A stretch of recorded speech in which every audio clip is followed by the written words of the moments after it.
قرآن شریف کی آیتیں، میرے نبی کا کلمہ، درود شریف، اللہ کا نام ہم قبروں پہ لکھ رہے ہیں.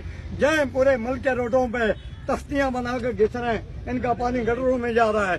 آئیں ذرا شہر کے قبرستانوں میں جب لوگ جنازے لے کے قبروں میں جاتے ہیں، کہیں قرآن شریف کی آیتوں پہ جوتے، کہیں کلمے پہ جوتے، کہیں اللہ کے نام پہ جوتے، کہیں درود شریف پہ جوتے. بکریوں جیسے کتے گھومتے ہیں قبرستانوں میں.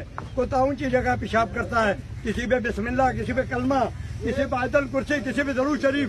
آج اپنے محلوں میں دیکھیں دیواروں پہ کاغذ چپکائے ہوئے ہیں، اللہ کے نام، نبی کے، صحابہ کرام کے، شہداء کے، اولیاء کرام کے مبارک نام. 4 دن کے بعد وہ کاغذ پھٹتے ہیں میرے اور آپ کے پاؤں کے نیچے. آج خانہ کعبہ، رسول پاک محمد وسلم کا روزہ، قرآن شریف کی آیتیں اخباروں میں، تتی پیشاب نجاست میں، کوئی قبروں میں دفنا رہے ہیں. آج کسی نے نہیں پوچھنا ہے بھائیو، جو مرضی کرنا ہے کر لو.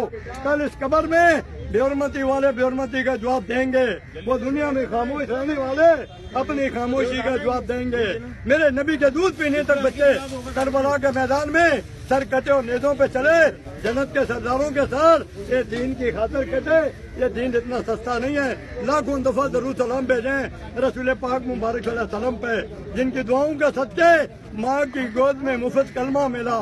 بھائیو جنت مفت نہیں ملے گی جب تک میرے نبی شفاعت نہ کرے. ہم جہنم سے نہیں بچ سکتے. ہر بھائی کم سے کم زبان سے کہہ دے دین کی بے حرمتی نہ کریں. باقی کام جانے اور اللہ جانے، آواز پہ ہم سب کی پکڑ ہوگی. اللہ پاک